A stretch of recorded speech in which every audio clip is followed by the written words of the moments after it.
The morning sun cast long shadows across the Afghan mountains as Sergeant Elena Rodriguez adjusted her sniper rifle for the third time. Something felt wrong. The silence was too complete, too heavy. In her 2 years stationed at Forward Operating Base Kilo, she had learned to read the mountains like a book. Today, they whispered of danger. Elena was 26 years old, a sharpshooter from a small town in Texas where her father had taught her to hunt deer in the mesquite brush. She never imagined those childhood lessons would prepare her for this moment, crouched behind sandbags in a watchtower, scanning the rocky terrain for threats that could end the lives of the 43 soldiers sleeping in the barracks below. The base was small, nestled in a valley that provided some protection but also made them vulnerable. 3 watchtowers stood guard, connected by radio to the main command center. Elena occupied Tower 2, the highest point, with a clear view of the eastern approach where intelligence suggested Taliban fighters had been moving supplies. Her radio crackled softly. "Tower 2, this is command. Any movement on your sector?" Elena pressed the transmit button. "Negative, command. All quiet on the eastern ridge." But her instincts screamed otherwise. Birds that should have been singing in the dawn chorus remained silent. The usual sounds of distant village life were absent. Even the wind seemed to hold its breath. Elena had grown up the youngest of 4 children in a family where her 3 older brothers had always treated her as an equal. When they went hunting, she went hunting. When they learned to shoot, she learned to shoot. By the time she was 16, she could outshoot all of them. Her father, a Vietnam veteran, recognized something special in his daughter's steady hands and keen eye.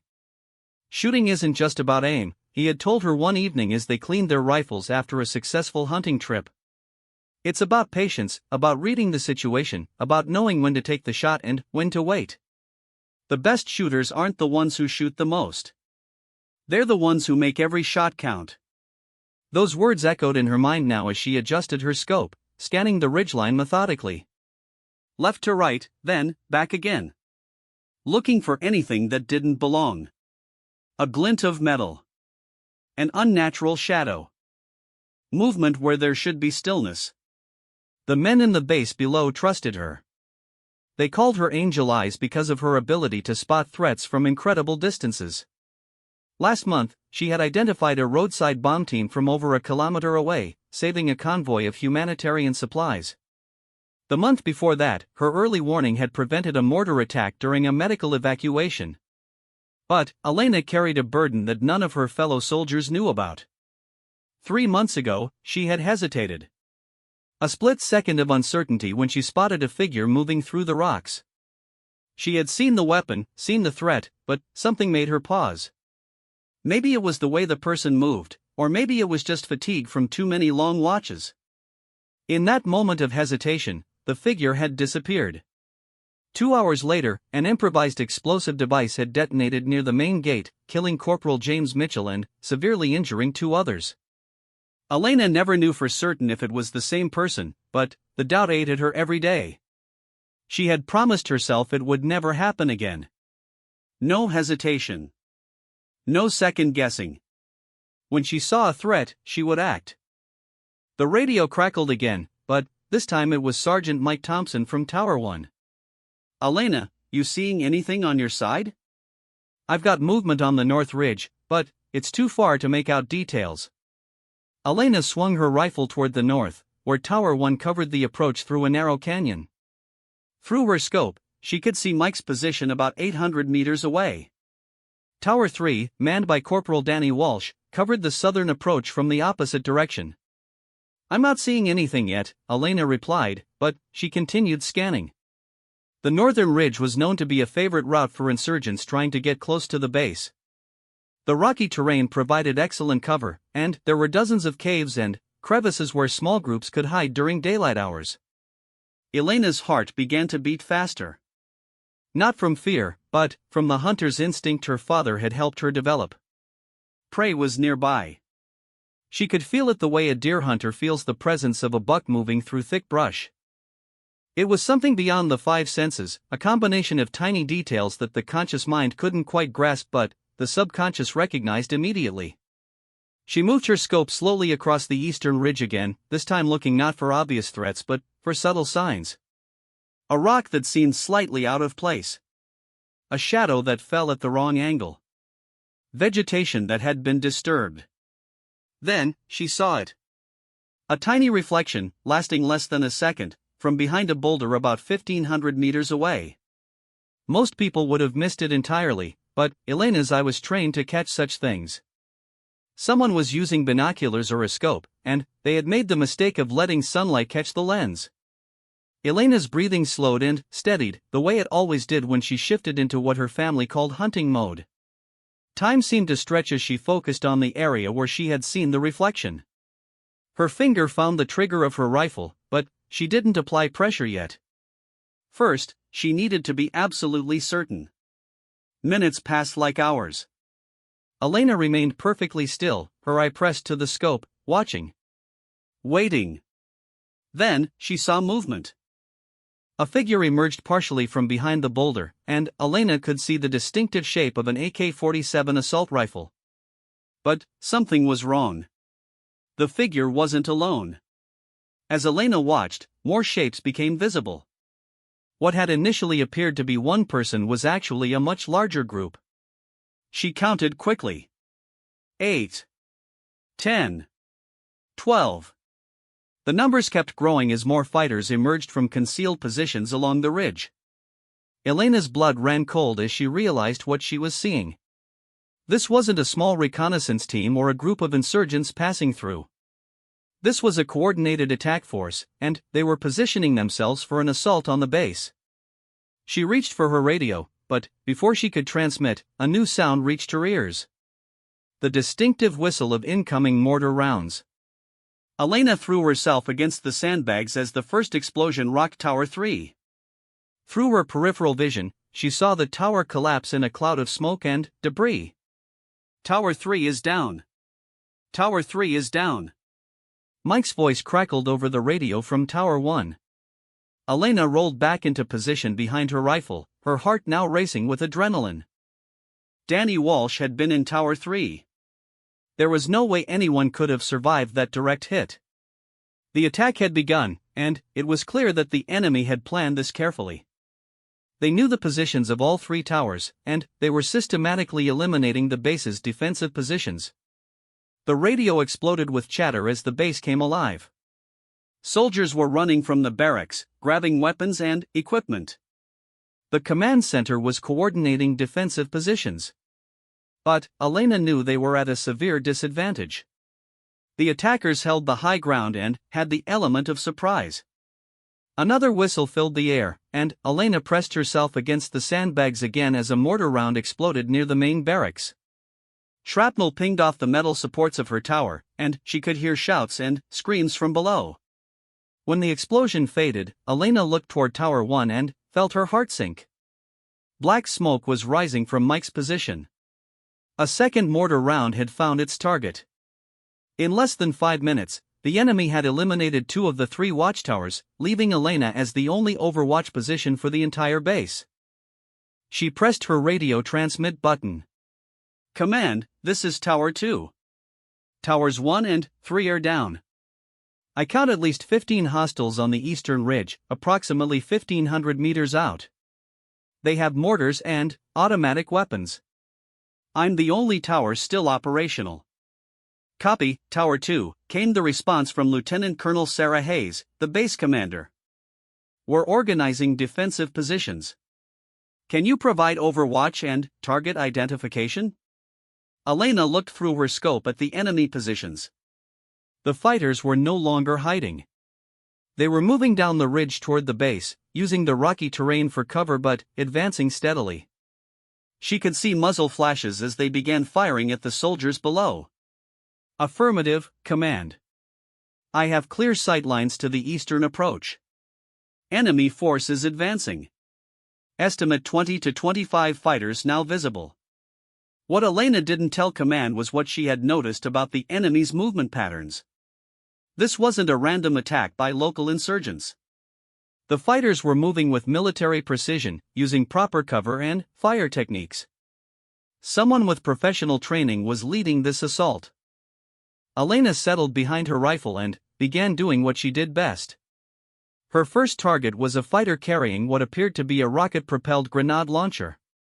At 1,500 meters, it was a challenging shot, but well within her capabilities. She adjusted for wind and elevation, controlled her breathing, and squeezed the trigger. The rifle bucked against her shoulder, and, through her scope, she saw the enemy fighter stumble and fall. The RPG clattered down the rocky slope, now useless to the attacking force.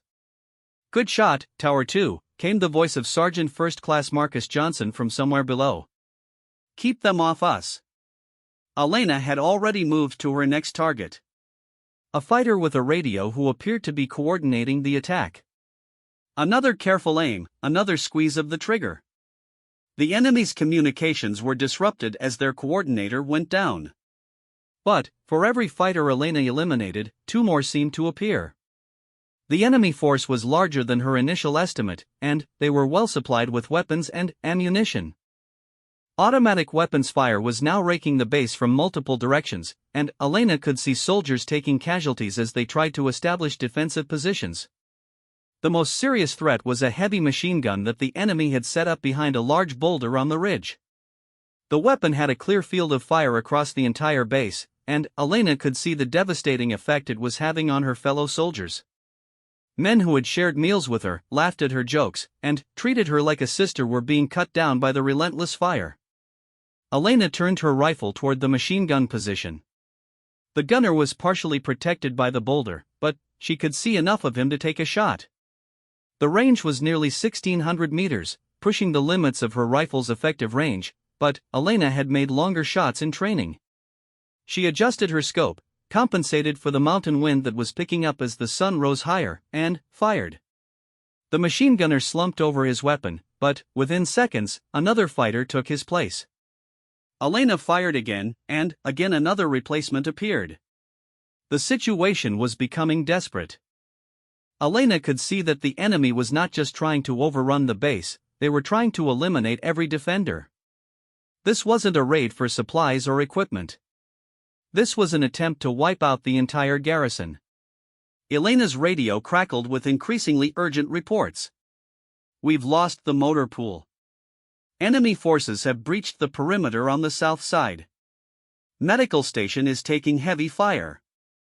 We need covering fire on the southern approach. Command post is under direct fire. We're taking casualties."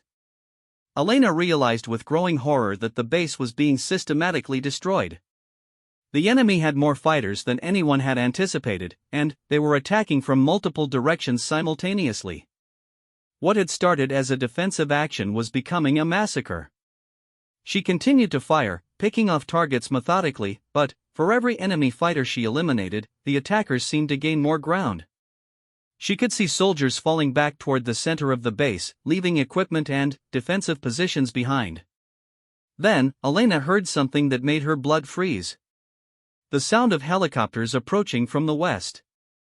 For a moment, hope flared in her chest. Reinforcements were arriving. Air support would turn the tide of the battle. But, as the helicopters came into view, Elena's hope turned to despair. The aircraft bore no American markings. These were enemy reinforcements, bringing fresh fighters to join the assault. The attack had been planned on a much larger scale than anyone had imagined. Elena watched through her scope as the helicopters landed just outside the base perimeter and disgorged dozens of additional fighters.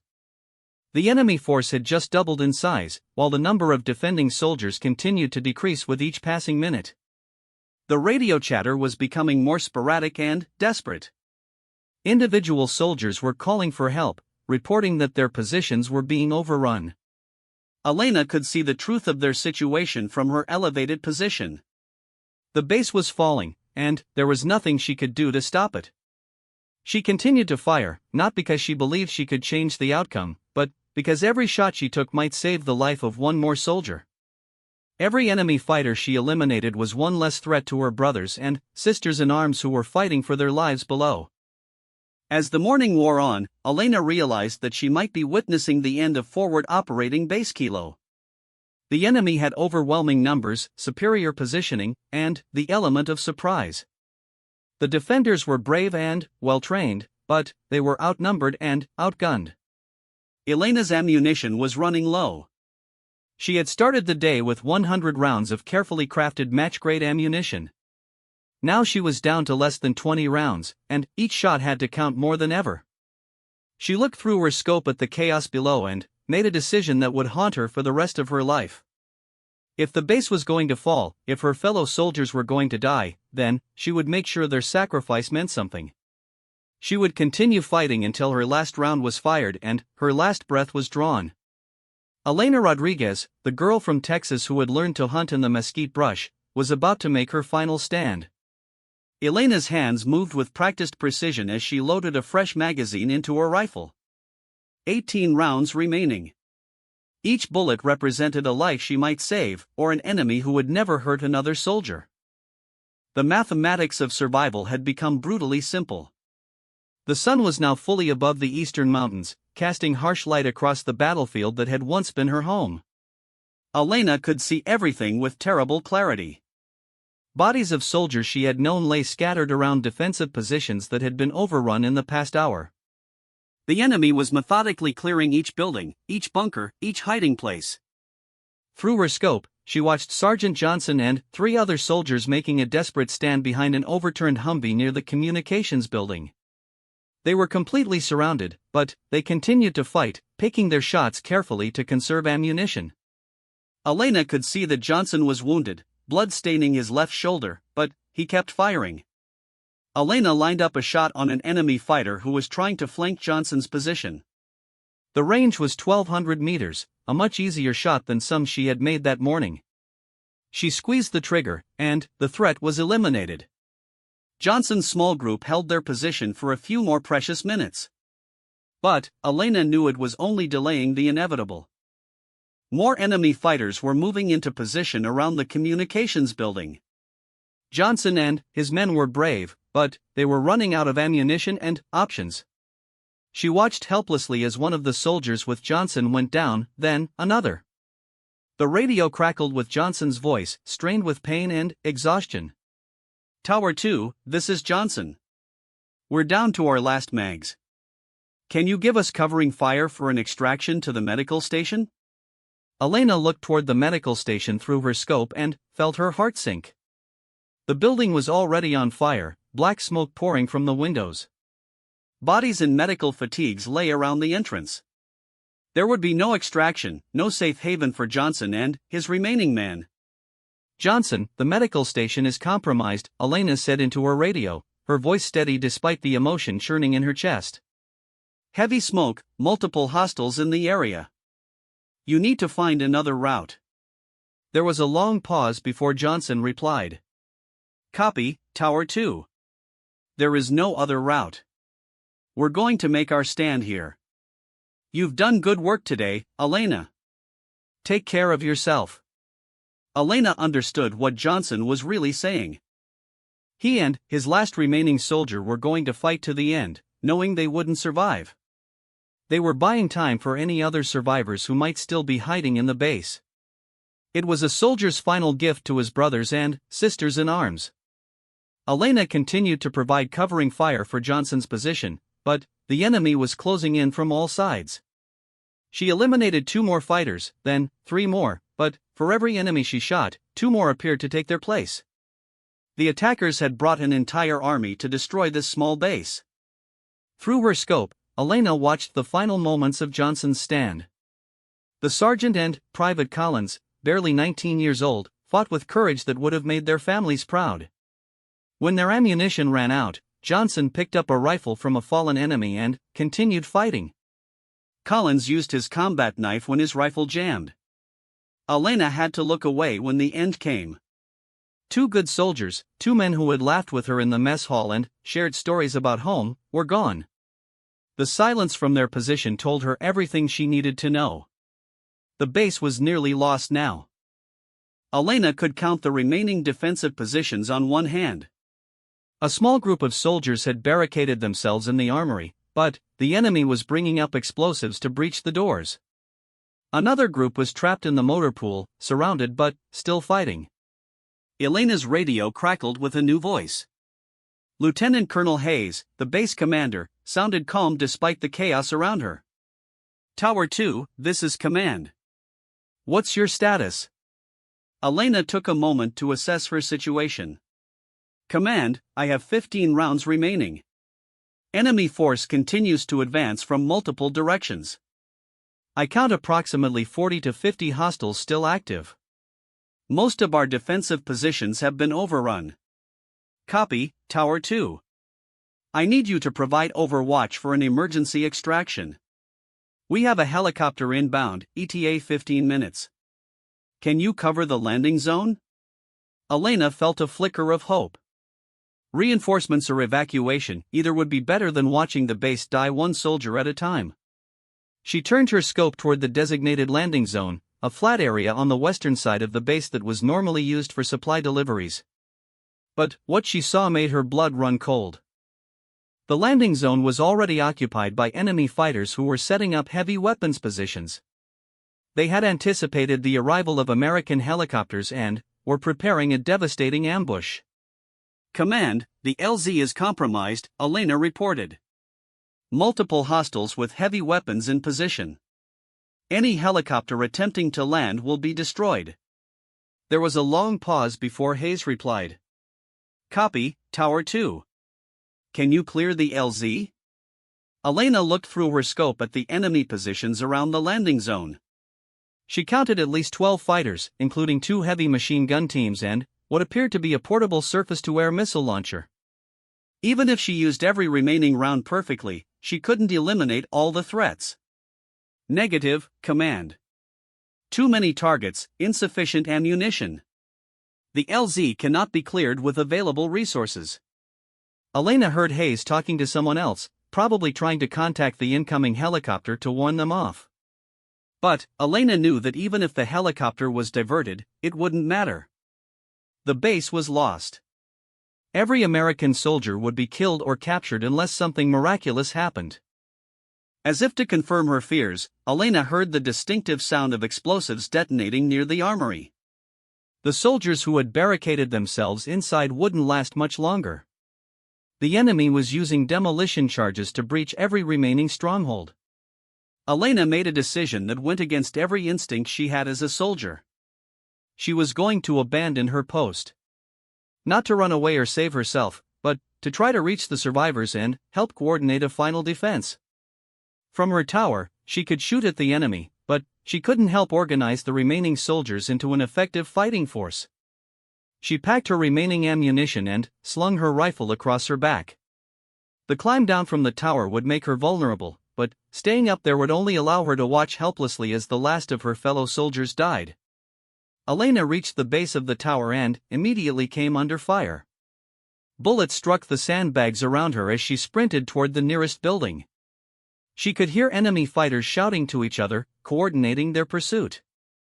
They had noticed her movement and were trying to prevent her from reaching the other survivors. Elena dove through the doorway of the supply building just as automatic weapons fire shattered the windows behind her. Inside, she found 3 soldiers from the base's engineering unit. Corporal Williams, Specialist Rodriguez, no relation, despite sharing a last name, and Private First Class Kim were crouched behind overturned tables, looking terrified but determined. Elena! Williams called out. Thank God you're alive. We thought you were dead when we saw the tower under fire. Elena had been so focused on providing covering fire for others that she hadn't realized her own position was being targeted. The enemy had been trying to eliminate her for hours, but the solid construction of the tower and her careful positioning had kept her alive. What's our status here? Elena asked, checking her rifle and counting her ammunition one more time. We've got maybe 30 rounds between us, Williams replied. The armory got hit hard before we could get there. Command is somewhere in the main building, but we lost contact about 20 minutes ago. Elena looked through a broken window toward the main building. She could see movement inside, but couldn't tell if it was American soldiers or enemy fighters. The building was taking sporadic fire from multiple directions, which suggested there might still be defenders inside. We need to link up with Command, Elena said. If Colonel Hayes is still alive, she might have a plan to get some of us out of here. Rodriguez shook his head. The courtyard is a killing field. Enemy has overlapping fields of fire from the eastern and southern buildings. Anyone who tries to cross gets cut down. Elena studied the layout through the window. Rodriguez was right. The enemy had positioned themselves expertly, creating interlocking zones of fire that would make movement across the open areas nearly impossible. They weren't just attacking randomly, they were implementing sophisticated tactical doctrine. Who's leading them? Elena wondered aloud. This isn't some local insurgent group. Someone with real military training is running this operation. Before anyone could answer, they heard voices outside the building. Enemy fighters speaking in Pashto, moving closer to their position. Elena counted at least 4 distinct voices, maybe more. Elena gestured for the others to remain silent and moved to a position where she could see the building's entrance. Through a crack in the door, she watched as enemy fighters approached. They were moving carefully, professionally, checking corners and covering each other's movement. The first fighter through the door never knew what hit him. Elena's rifle spoke once, and the man crumpled to the floor. The second fighter managed to get his weapon up, but Williams and Rodriguez fired simultaneously, dropping him before he could pull the trigger. But the sound of gunfire had alerted other enemy fighters in the area. Elena could hear boots running across gravel, voices shouting orders, weapons being readied. Their hiding place had been discovered, and now they were trapped. "Back door," Kim whispered, pointing toward the rear of the building. Elena shook her head. "They'll have it covered by now. Standard procedure is to surround a building before entering." As if to prove her point, automatic weapons fire began raking the back wall of the building. The enemy had indeed surrounded them, and they were methodically destroying the building with concentrated fire from multiple directions. Elena realized that this was how it was going to end. Not in a heroic last stand, but trapped in a supply building, overwhelmed by superior numbers and firepower. She thought about her family back in Texas, about her father who had taught her to shoot and her mother who had worried every day since Elena deployed to Afghanistan. But then, Elena heard something that changed everything. The sound of rotor blades approaching from the south. Heavy helicopters, multiple aircraft, flying fast and low. These weren't the enemy reinforcements that had arrived earlier. The engine sounds were different, distinctly American. Elena moved to the window and looked up at the sky. 3 Apache attack helicopters were approaching the base, already firing rockets at enemy positions on the ridges. Behind them, she could see larger helicopters that looked like Chinooks, probably carrying troops for a relief operation. The cavalry was arriving, but Elena knew it might be too late. The enemy still controlled most of the base, and they had more than enough firepower to shoot down the helicopters if they attempted to land. The same trap that had been set for the first helicopter would be even more effective against a larger force. Elena grabbed her radio. Any station, this is Tower 2. Apache flight, be advised the base is heavily compromised. Enemy has SAM capabilities and heavy weapons positioned around all potential LZs. Do not attempt to land." The response came from the Apache flight leader. "Tower 2, this is Guardian 1. Roger your warning. We can see the base is under attack. Can you provide target designation for enemy positions?" Elena looked through her scope at the enemy fighters who were still surrounding the supply building. Most of them had taken cover when they heard the helicopters approaching, but she could still see some of their positions. "Guardian 1, I can see multiple enemy positions, but I don't have laser designation equipment. I can provide verbal descriptions of targets." "Copy, Tower 2. Any target information helps. Where are the heaviest concentrations?" Elena began calling out enemy positions, using landmarks and buildings as reference points. The Apache helicopters responded immediately, their chain guns and rockets devastating the enemy fighters who had been caught in the open. But Elena knew the enemy was adaptive. They would quickly learn to hide from the helicopters and wait for opportunities to strike. The gunfire around the supply building had lessened as the enemy fighters repositioned to deal with the new threat from above. Elena realized this might be their only chance to escape the building and link up with other survivors. "We move now," she told the others. "The helicopters have them distracted, but it won't last long." Elena led the way out of the building, her rifle ready, scanning for threats. The courtyard that had been impassable just minutes earlier was now filled with smoke from helicopter strikes, providing some concealment for their movement. They made it halfway to the main building before the enemy adapted to the new situation. Small arms fire erupted from multiple positions as enemy fighters who had taken shelter emerged to engage the running soldiers.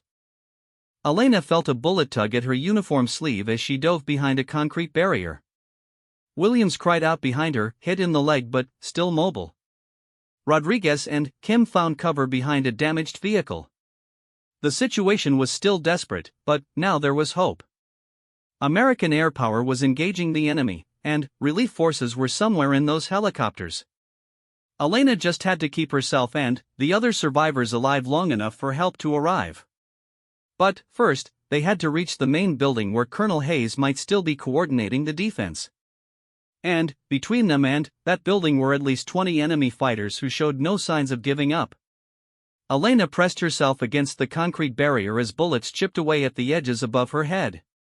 The Apache helicopters continued their devastating attacks on enemy positions, but the fighters on the ground were adapting quickly. They were using the buildings and underground tunnels to move without being detected by the aircraft above. Williams was bleeding from his leg wound but still functional. Rodriguez was trying to bandage the injury with torn pieces of his uniform while Kim kept watch for approaching enemies. Elena counted her remaining ammunition again. 12 rounds. Each shot would need to count more than ever.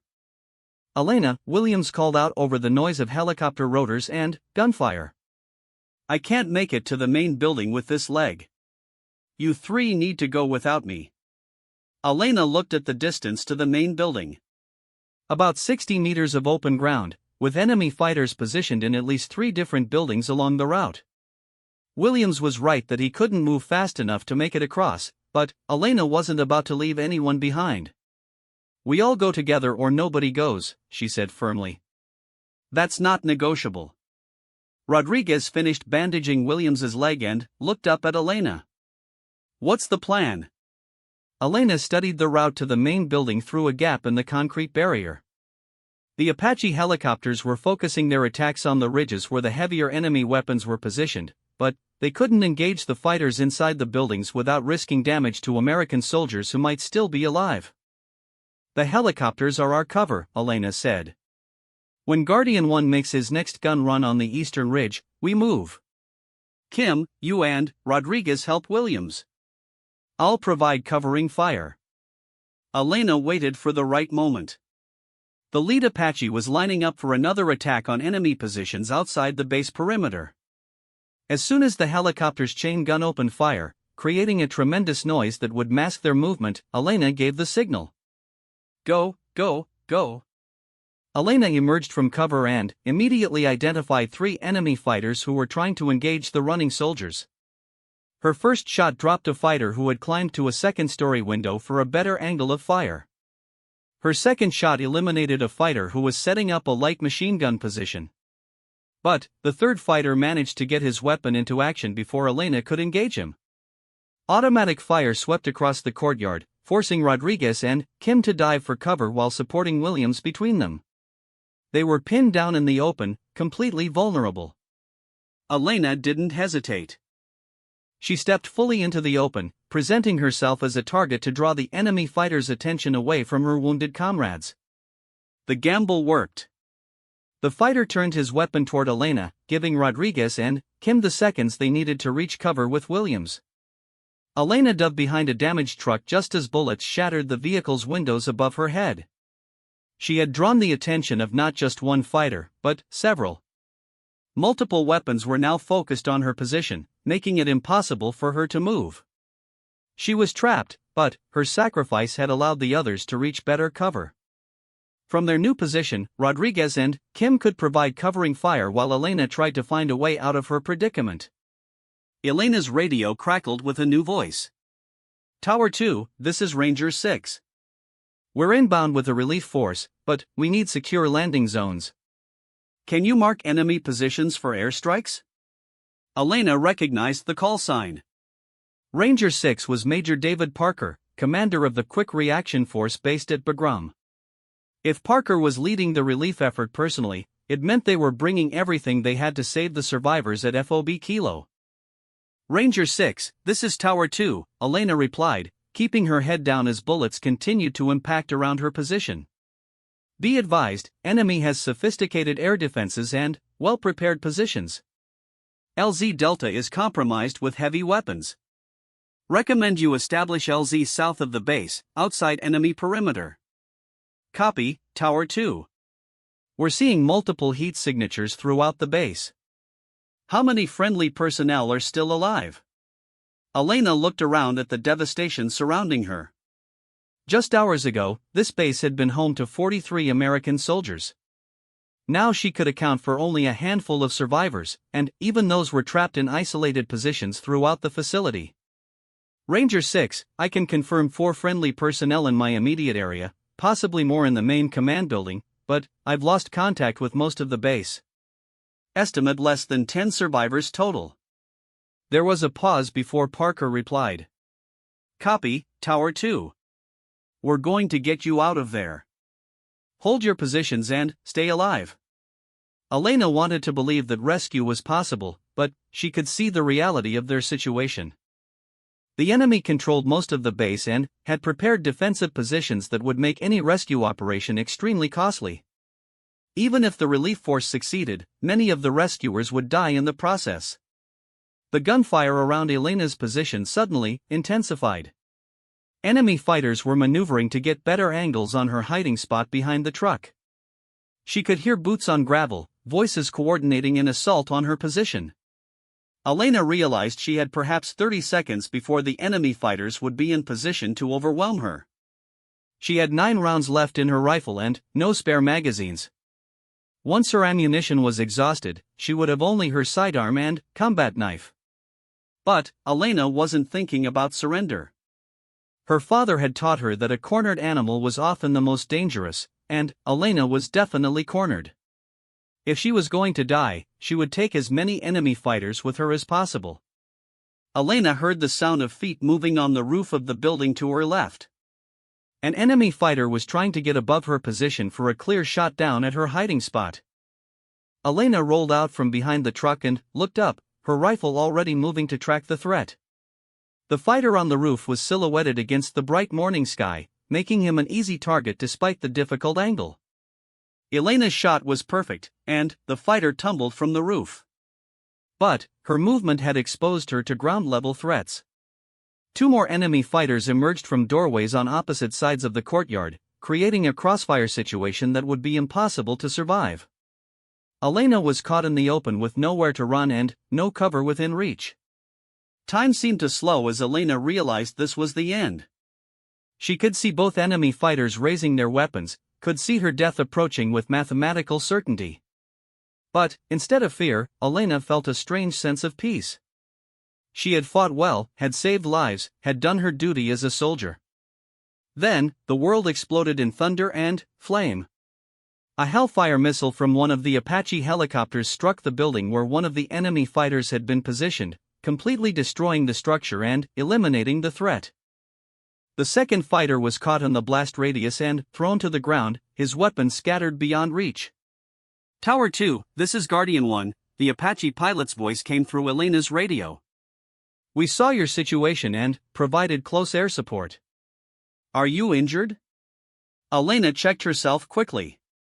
Debris from the missile strike had showered her position, but she was unhurt. Guardian 1, I'm mobile.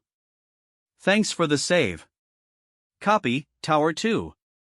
We're going to continue to provide cover while you link up with other survivors. Ranger 6 is inbound with ground forces in approximately 10 minutes. Elena looked toward Rodriguez, Kim, and Williams, who were still in cover about 40 meters away. The missile strike had eliminated the immediate threats, but more enemy fighters would be moving to replace them soon. This was their best opportunity to reach the main building where Colonel Hayes might still be alive. Elena sprinted across the courtyard, her rifle.